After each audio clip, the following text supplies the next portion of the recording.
Yep. Cool. Ready whenever. Go for it. All right. So I did a little book report for you guys. I read Building a Story Brand by Donald Miller, and I got a really good amount of value out of it. I've been trying to figure out a good way of directing my marketing and just trying to figure out, the best way to reach my customers. So this is a little bit about building a story brand. So they have something called the Story Brand 7 framework. It's basically just 7 principles that go into making a good story. And so there are 2 key mistakes that most businesses make when talking about their brands.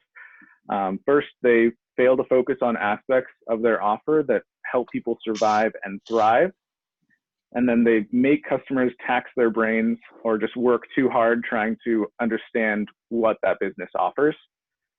And then so building a story brand is designed to help clarify your message, develop quality websites, incredible keynotes, emails that get opened, and sales letters that people actually respond to.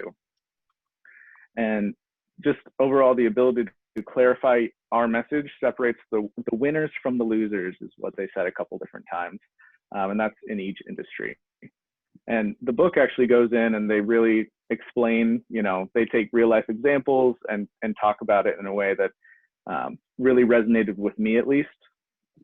Talked about Nike and all the fun things that are classic, business examples. So the frame of a story, there's a common flow for nearly every story, whether it be in a movie, a book, or the story of consumers.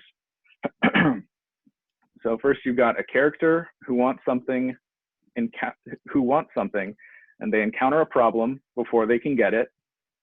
At the peak of their despair, a guide steps into their lives and gives them a plan and calls them to action.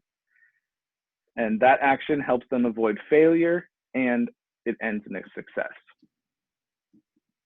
So that's kind of the 7 there: character, problem, guide, plan, call to action, failure, success.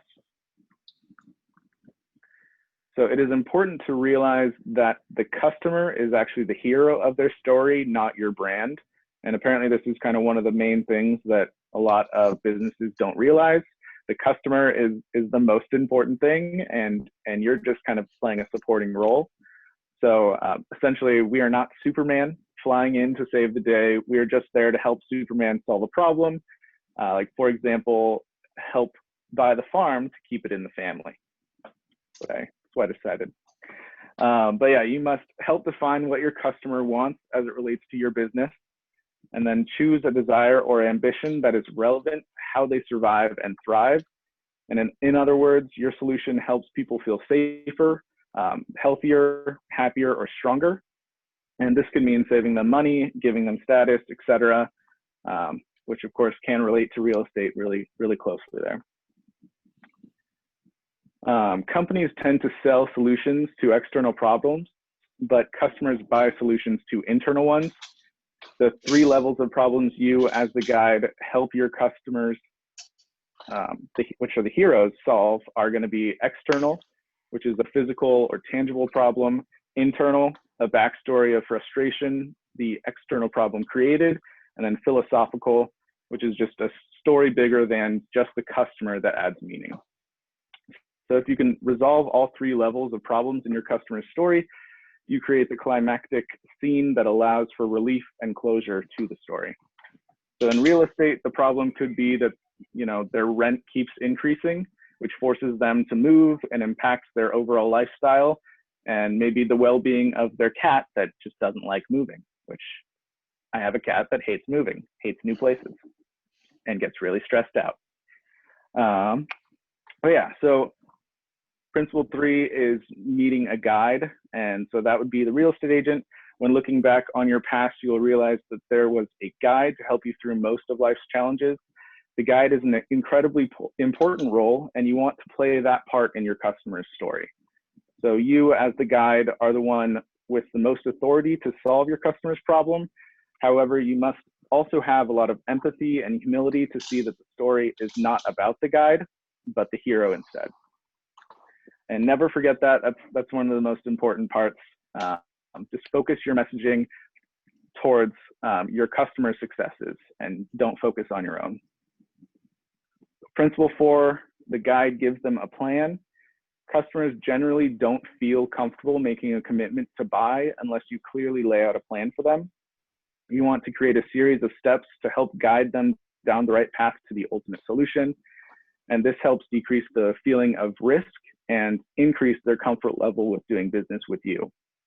So if you don't give them a clear plan of next steps for how to place an order and immediately engage with you, they'll just kind of sit and be confused and just fall into inaction, which is also like with a lot of investors, like analysis paralysis type of a situation.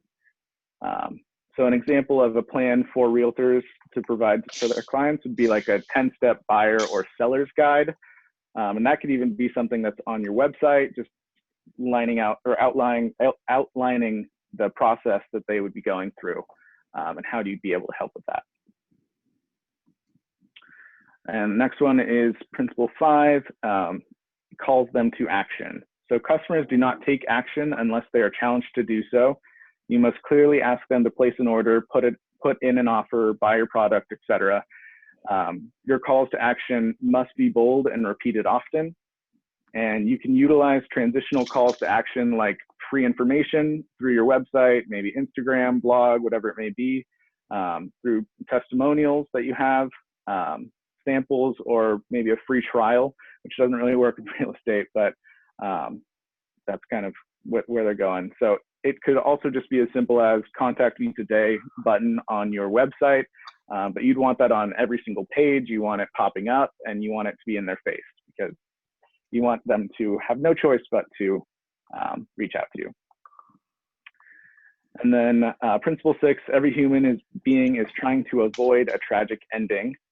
And I think this one makes a lot of sense to me. Humans tend to avoid pain before they seek pleasure. And as a result, the first goal that motivates us is avoiding a tragic ending. At every step along the path of the plan you provided to your customer, you want to remind them that following your plan will help them to avert disaster. So one important thing is do not be a fear monger, and don't just say all this doom and gloom. If you're not working with me, you're going to buy a terrible property, blah, blah, blah.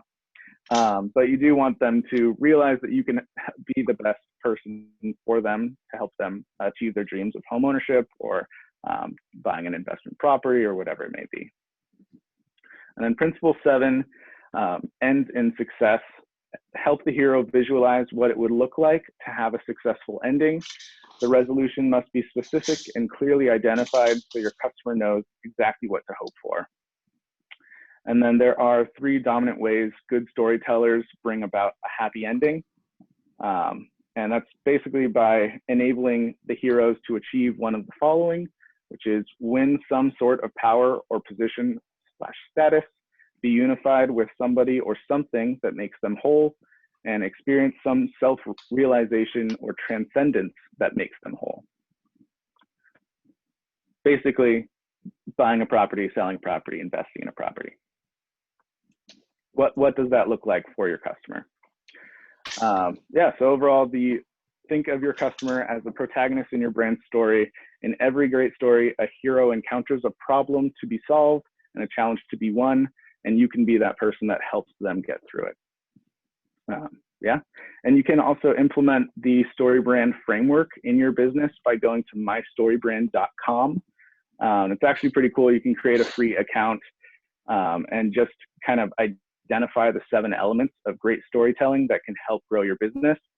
And I started that process. I am excited to get through it, but I apparently don't have that. Here we go.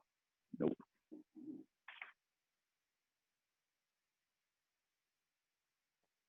I closed the window. But basically, it's mystorybrand.com, and it's actually a pretty cool way of outlining what your marketing should look like and how to target good clients. So yeah, that's it. Hey, can you go back to, I think it's slide 10? Slide 10.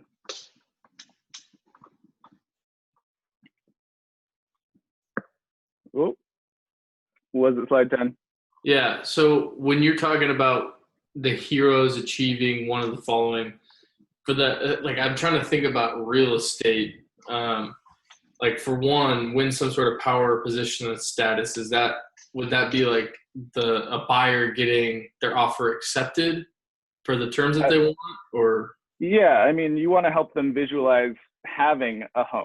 And for a lot of people, power and position and status, homeownership is one of the biggest and most powerful things that people can do. And people feel really empowered once they've achieved that level of homeownership. And for other people, maybe they already have a decent house, but they're trying to level up, and keeping up with the Joneses is a real thing. And so that's kind of where position/status comes into me, helping someone find their dream home, one that they can show off. Got it. Cool. Yeah. All right. Anybody else? Good deal.